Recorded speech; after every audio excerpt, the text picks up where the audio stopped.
부처의 여정은 45년의 긴 세월을 지나 노년기에 접어들었습니다. 그의 나이는 이미 80을 넘기고 있었지만 그의 발걸음은 여전히 멈추지 않았습니다.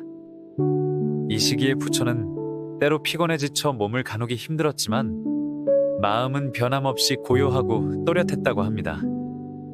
그를 따르는 제자들은 하루하루가 소중한 법문이라 여기며 부처의 곁을 지켰습니다. 부처는 바이샬리로 향했습니다. 바이샬리는 당시 리차비족이 통치하던 부유하고 활기찬 도시였으며 초기 불교 공동체가 크게 성장한 중요한 중심지 중 하나였습니다. 이곳은 부처가 가장 마지막으로 머문 도시가 되었고 바이샬리에서의 머무름은 그의 삶 전체를 정리하는 상징적인 시간이었습니다. 그는 바이샬리의 암바파리카라는 여인의 망고숲에서 법문을 전했습니다. 암바파리는 왕궁의 궁녀이자 자성가였으며 그녀 역시 부처의 가르침을 듣고 귀의한 제자 중 한 사람이었습니다. 그녀는 자신이 소유한 아름다운 망고숲을 부처와 승가에 기증했고 부처는 그곳에서 마지막 가르침 중 일부를 남겼습니다. 비구들이여, 모든 것은 무상하다. 부지런히 정진하라. 그는 수없이 반복해왔던 이 진리를 다시 강조했습니다. 모든 존재는 변화하고 머물지 않으며 집착을 떠나야 해탈이 가능하다는 근본 가르침이었죠. 바이샬리에서 머무는 동안의 부처는 자신이 다시 이곳을 돌아보지 못할 것이라는 것을 직감했습니다. 그는 조용히 고개를 들어 도시를 마지막으로 바라보며 미소 지었다고 전해집니다. 이 장면은 불교 경전에서 바이샬리에서의 마지막 고별로 회자됩니다. 그 후 부처와 승가는 쿠시나가라를 향해 길을 나섰습니다. 이 여정은 매우 고단했습니다. 부처의 건강은 점점 쇠약해졌고 한 걸음 한 걸음 움직임조차 힘겨운 모습이었습니다. 그러나 그는 제자들에게 더 많은 것을 전하고자 노력했습니다. 도중에 그는 벨루바와 파바 등의 마을들을 지나며 여전히 법을 설했습니다. 이 과정에서 일어난 한 사건이 대장장이의 아들 쭌다의 공양입니다. 쭌다는 부처님을 향한 깊은 존경심을 담아 손수 마련한 여러 음식을 정성 가득한 마음으로 올렸습니다. 부처님께서는 쭌다의 진심이 담긴 공양을 기꺼이 받아들이셨고 그것이 바로 당신의 마지막 식사가 되었습니다. 이 공양 이후로 부처님의 병세는 급격히 악화되었지만 그는 놀랍도록 고요하고 평온한 모습을 잃지 않으셨습니다. 경전에서는 이 음식이 돼지고기 요리였다고 기록되어 있으나 일부 해석에서는 특정한 버섯 요리였을 가능성도 논의됩니다. 부처는 아난다에게 마지막 당부를 전했습니다. 쭌다를 꾸짖지 말라. 그가 올린 공양은 나의 마지막 공양이 되었으며 이는 복이 큰 공덕이 될 것이다. 부처의 마음속에는 끝까지 모든 존재에 대한 연민과 자비가 깃들어 있었습니다. 자신을 위해 정성껏 음식을 준비해준 선의를 결코 오해하지 않았습니다. 결국 부처는 쿠시나가라에 도착했고 여기에서 그는 최후의 열반을 준비합니다. 이곳은 당시 작은 마을이었지만 훗날 부처의 인멸지로서 불교의 성지가 됩니다. 부처와 승가는 쿠시나가라의 산라나무 숲에 도착했습니다.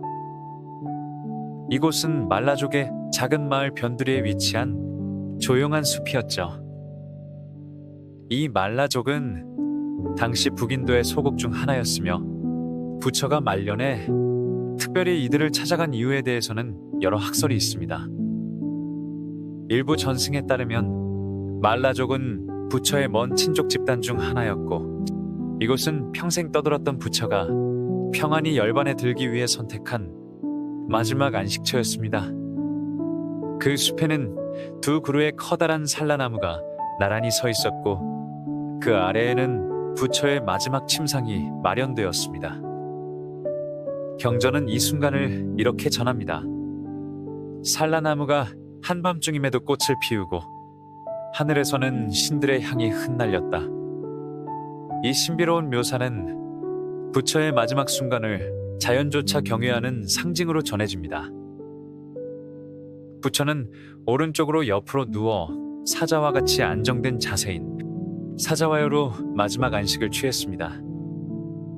그의 머리는 북쪽으로, 얼굴은 서쪽으로 향하고 있었습니다. 이 자세는 초기 불교에서 열반을 맞이하는 올바른 자세로 이후 불교 조각과 회화에서도 상징적인 장면으로 묘사됩니다. 당시 그의 곁에는 수많은 제자들이 모여 있었습니다. 아난다, 사리푸트라, 모칼라나, 마하가섭 등 대부분의 핵심 제자들이 입적 직전까지 곁을 지켰습니다. 아난다는 눈물을 참지 못하고 한쪽에 앉아 흐느꼈습니다. 이때 부처는 조용히 아난다를 불렀습니다. 아난다여, 슬퍼하지 말거라. 모든 것은 생하고 멸하는 것이니 사라짐 역시 법의 이치 아니겠는가. 나는 이미 전해야 할 것들을 모두 가르쳤느니라. 앞으로는 너희 스스로 법을 등불 삼아서 나아가야 한다. 이것이 바로 불교에서 가장 유명한 유언 중 하나인 스스로를 등불로 삼고 법을 등불로 삼아라. 즉 자등명, 법등명입니다. 부처는 마지막 순간까지도 의존하지 말고 각자의 내면에서 진리를 찾으라고 강조했습니다. 또한 이 자리에는 당시 여러 부족 연맹에서 온 장로급 수행자들과 후대 지도자들도 입회하고 있었습니다. 열반 직전까지 부처는 제자들의 모든 질문을 받아주며 경전의 내용을 최종적으로 확정하는 시간으로 삼았습니다. 이 대화의 전문은 대반열반경에 상세히 기록되어 오늘날까지 전해지고 있습니다. 부처는 잠시 고요하게 숨을 고른 후 마지막 가르침을 남깁니다. 재행무상, 모든 것은 무상하다. 부지런히 정진하도록 해라. 이 말을 끝으로 그는 조용히 숨을 거두었습니다. 당시 그의 나이 80세, 불교 전승에 따르면 약 기원전 483년경의 일이었습니다. 제자들은 오열했고 숲은 깊은 침묵 속에 잠겼습니다. 하지만 부처의 얼굴은 평화로운 미소를 머금고 있었다고 합니다. 그날 이후 쿠시나가라는 불교 4대 성지 중 하나로 기록되며 그의 완전한 열반이 이루어진 성지가 되었습니다. 이후 수세기에 걸쳐 쿠시나가라에는 여러 왕조들이 스투파와 사원을 세웠고 오늘날에도 전 세계 불교 신자들의 순례지가 되어 있습니다. 부처의 열반 이후 승가는 깊은 슬픔 속에 잠겼지만 곧 새로운 책임을 깨달았습니다. 스승은 떠났지만 법은 남았고 이제 그 법을 유지하고 전하는 일이 남은 제자들의 사명이 되었습니다. 가장 먼저 수행된 일은 부처의 유고를 모시는 의식이었습니다. 말라족은 정성을 다해 부처의 시신을 화장했으며 장례식은 7일 동안 성대하게 치러졌습니다. 이 과정은 초기 불교에서 중요한 열반 후일의 전범이 되었고 이후 많은 경전에도 자세히 기록되었습니다.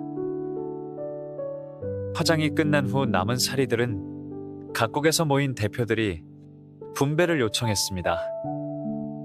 최종적으로 8곳의 왕국과 부족들에게 유골이 나뉘어졌고 각지에 스투파가 세워졌습니다. 이 스투파들은 마가다, 바이샬리, 카필라바스투, 알라칼라, 람그라마, 파와 쿠시나가라, 비베디바 등에 건립되었으며 이들은 오늘날까지 초기 8대 사리탑으로 불립니다. 일부 유골은 후대의 아소카 대왕 시절 대규모 분배를 거쳐 수백 곳으로 확산되었고 세계 곳곳에 스투파 유적지에 보존되어 있습니다. 부처의 유산은 이러한 유골 보존을 넘어 그의 가르침을 후세에 전하는 일로 이어졌습니다. 이를 위해 가장 중요한 작업이 시작되었는데 바로 경전 결집이었습니다. 부처의 가르침이 왜곡 없이 유지되도록 하는 핵심적인 작업이라고 볼 수 있습니다. 부처의 열반 직후 마가다국의 라자그리아에서 제1결집이 소집되었습니다. 이 결집은 마하가섭이 주도했으며 500명의 아라한이 참석했습니다. 아난다는 부처의 모든 설법을 암송했고 우팔리는 계율을 암송하며 정리했습니다. 이 과정은 이후 불교의 3장, 경장, 율장, 논장의 형성으로 이어졌습니다. 제1결집을 통해 구전 전통의 기초가 다져졌고 이 전통은 수세기 동안 이어졌습니다. 이후 스리랑카의 알루비하라 동굴에서 열린 제4차 결집에서는 처음으로 경전이 문자로 기록되어 오늘날까지 보존되었습니다. 이 알루비하라 결집은 경전 보존사에서 중대한 전환점을 이루었습니다. 이처럼 부처의 가르침은 경전을 통해 체계적으로 보존되었지만 불교 공동체는 시간이 지나며 다양한 해석과 관점으로 발전해 갔습니다. 부처님 열반 후 약 100년이 지난 시점, 불교 교단 내에서는 교리의 해석 차이가 생기기 시작했습니다. 이로 인해 교단은 보수적인 상좌부와 진보적인 대중부로 나뉘게 되었습니다. 이후 이 차이는 상좌부 불교 테라바다와 대승불교 마하야나의 분파로 확장되어 서로 다른 발전 경로를 걷게 됩니다. 그러나 불교의 본격적 확산은 무엇보다도 마우리아 제국의 아소카 대왕 시기에 결정적인 전환점을 맞이합니다. 아소카는 원래 강력한 무장 군주였지만 기원전 261년 칼린가 전쟁의 처참한 유혈을 목격하고 회심하여 부처의 가르침에 귀의한 인물입니다. 아소카는 대대적인 불교 후원을 시작했습니다. 그는 수천 곳의 스투파와 법당을 건립하고 법륜 문양과 사자상이 새겨진 아소카 석주를 세웠으며 이는 오늘날 인도 국장의 원형이 되었습니다. 또한 비구와 비구니 공동체를 확장하고 국가 차원의 윤리법령인 다르마 사문을 제정하여 인도 전역의 도덕적 통치를 전파했습니다. 특히 아소카는 제3결집을 주관하고 대대적인 해외 선교를 장려합니다. 그는 자신의 아들 마힌다와 딸 상가미타를 스리랑카로 파견하여 불교를 전파했고 이는 스리랑카 테라바다 전통의 기원이 되었습니다. 또한 미얀마, 타이, 캄보디아, 라오스 등 동남아시아 일대에도 불교 문화가 뿌리를 내리게 됩니다.